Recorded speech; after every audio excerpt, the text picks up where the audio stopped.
La Bible en un an, le 30 avril, le livre des Juges, chapitre 11, verset 1 au chapitre 12, verset 15. Le livre des Psaumes, chapitre 97, versets 1 à 12. Le livre des Proverbes, chapitre 13, versets 23 et 24. L'Évangile de Luc, chapitre 8, versets 22 à 39. Le livre des Juges, chapitre 11. Jephthé, le Galaadite, était un vaillant héros. Il était fils d'une femme prostituée, et c'est Galaad qui avait engendré Jephthé. La femme de Galaad lui enfanta des fils qui, devenus grands, chassèrent Jephthé et lui dirent « Tu n'hériteras pas dans la maison de notre père, car tu es fils d'une autre femme. » Et Jephthé s'enfuit loin de ses frères, et il habita dans le pays de Tob. Des gens de rien se rassemblèrent auprès de Jephthé, et ils faisaient avec lui des excursions. Quelque temps après, les fils d'Ammon firent la guerre à Israël. Et comme les fils d'Ammon faisaient la guerre à Israël, les anciens de Galaad allèrent chercher Jephthé au pays de Tob. Ils dirent à Jephthé, « Viens, tu seras notre chef, et nous combattrons les fils d'Ammon. » Jephthé répondit aux anciens de Galaad, « N'avez-vous pas eu de la haine pour moi, et ne m'avez-vous pas chassé de la maison de mon père? Pourquoi venez-vous à moi maintenant que vous êtes dans la détresse ?»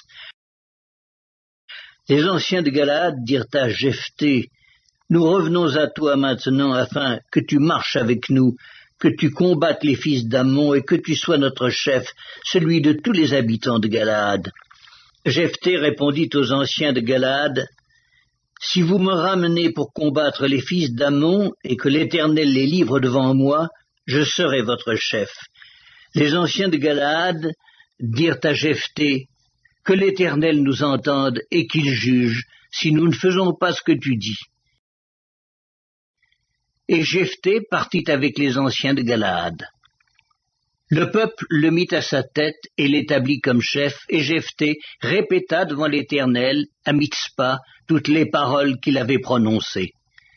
Jephthé envoya des messagers au roi des fils d'Ammon pour lui dire, « Qu'y a-t-il entre moi et toi, que tu viennes contre moi pour faire la guerre à mon pays ?»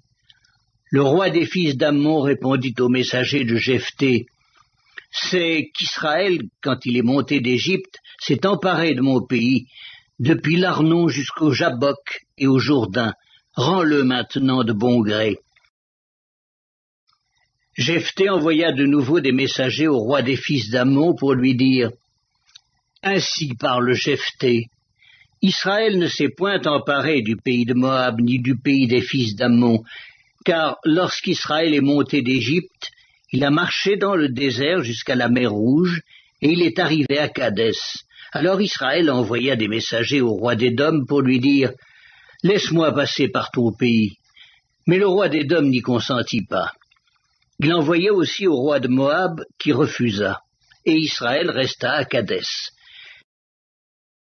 Puis il marcha par le désert, tourna le pays d'Édom et le pays de Moab, et vint à l'orient du pays de Moab. Ils campèrent au-delà de l'Arnon, sans entrer sur le territoire de Moab, car l'Arnon est la frontière de Moab.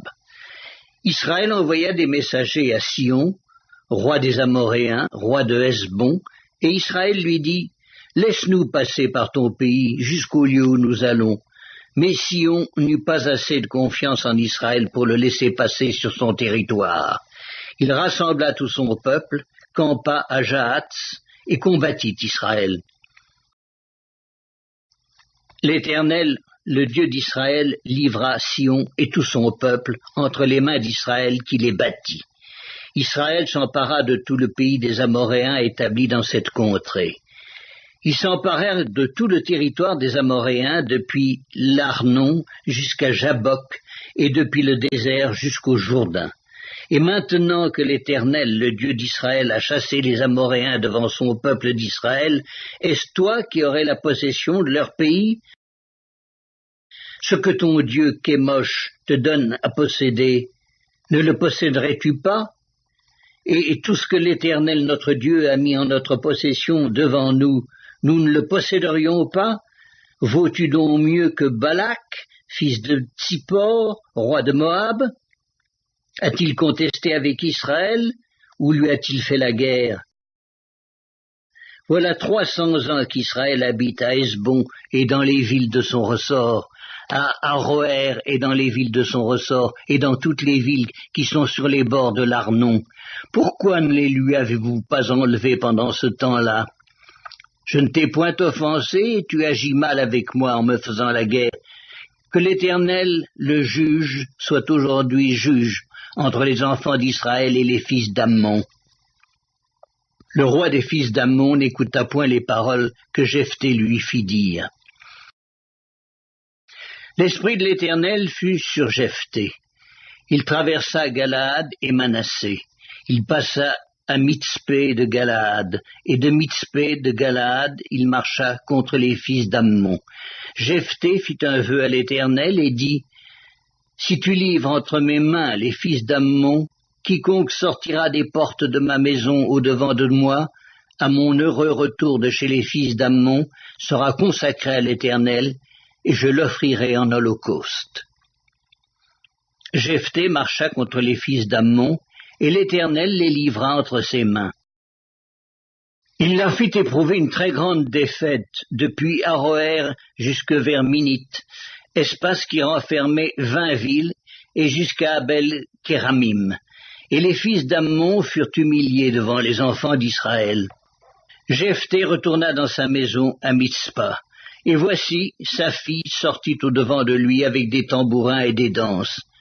C'était son unique enfant, il n'avait point de fils et point d'autre fille.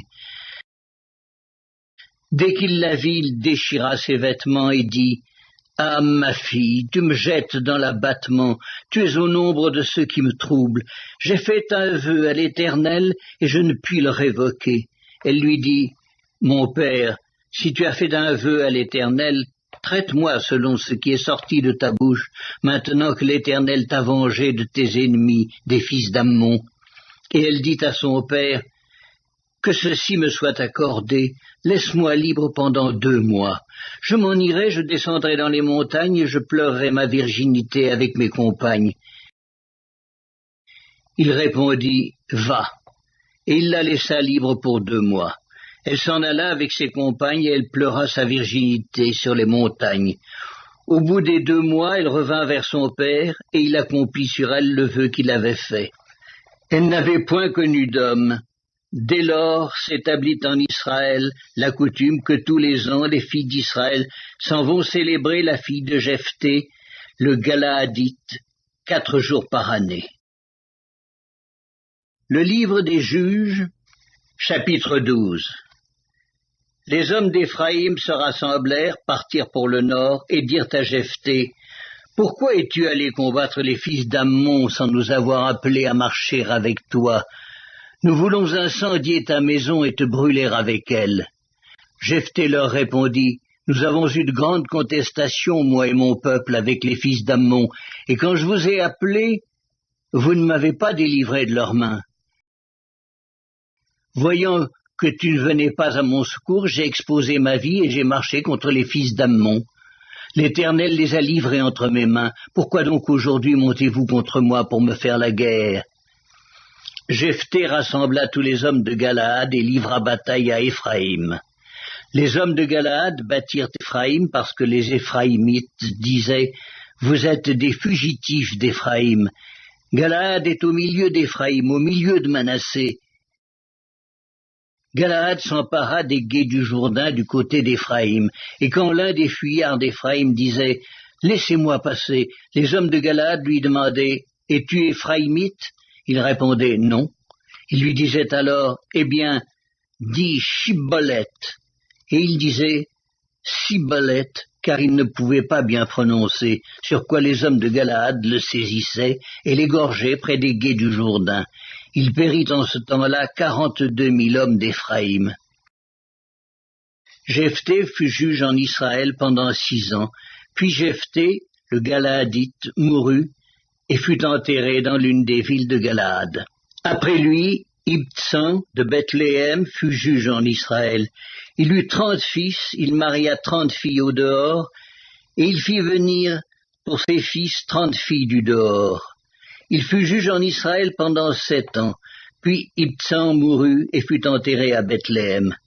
Après lui, Élon de Zabulon fut juge en Israël. Il fut juge en Israël pendant 10 ans. Puis Élon de Zabulon mourut et fut enterré à Ajalon dans le pays de Zabulon. Après lui, Abdon, fils de Hillel, le Piratonite, fut juge en Israël. Il eut 40 fils et 30 petits-fils qui montaient sur 70 ânons. Il fut juge en Israël pendant 8 ans, puis Abdon, fils d'Hillel, le Piratonite, mourut et fut enterré à Piraton dans le pays d'Éphraïm, sur la montagne des Amalécites. Psaume 97. L'Éternel règne. Que la terre soit dans l'allégresse, que les îles nombreuses se réjouissent. Les nuages et l'obscurité l'environnent, la justice et l'équité sont la base de son trône. Le feu marche devant lui et embrase alentour ses adversaires. Ses éclairs illuminent le monde, la terre le voit et tremble. Les montagnes se fondent comme la cire devant l'Éternel, devant le Seigneur de toute la terre. Les cieux publient sa justice, et tous les peuples voient sa gloire. Ils sont confus, tous ceux qui servent les images, qui se font gloire des idoles. Tous les dieux se prosternent devant lui. Sion l'entend et se réjouit, les filles de Juda sont dans l'allégresse à cause de tes jugements, ô Éternel. Car toi, Éternel, tu es le Très-Haut sur toute la terre, tu es souverainement élevé au-dessus de tous les dieux. Vous qui aimez l'Éternel, haïssez le mal. Il garde les âmes de ses fidèles, il les délivre de la main des méchants. La lumière est semée pour le juste, et la joie pour ceux dont le cœur est droit.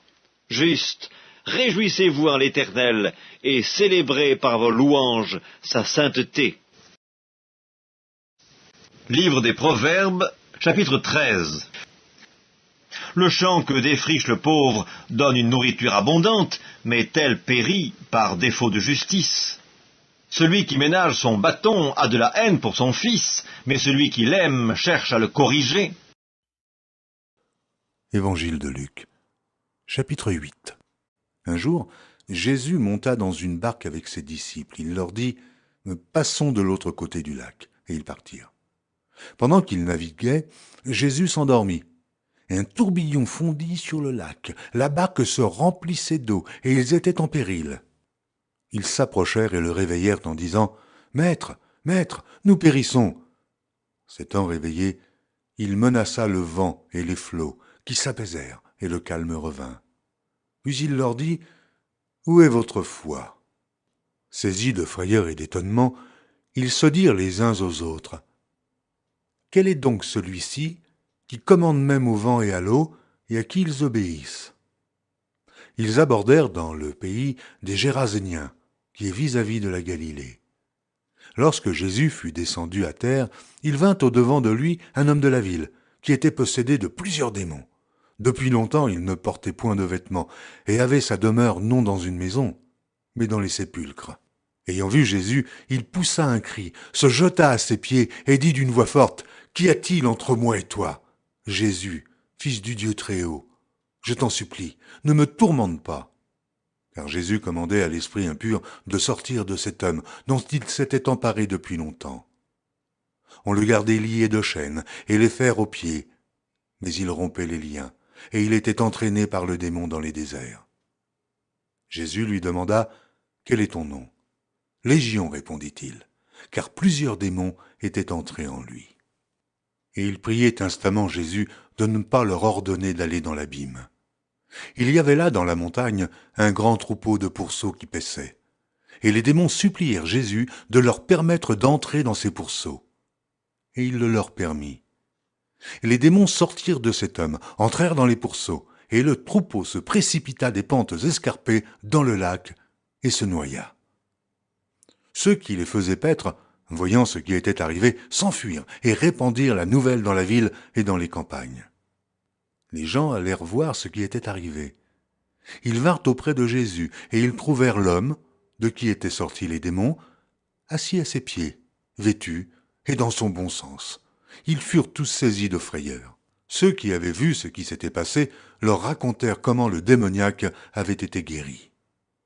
Tous les habitants du pays des Géraséniens prièrent Jésus de s'éloigner d'eux, car ils étaient saisis d'une grande crainte. Jésus monta dans la barque et s'en retourna.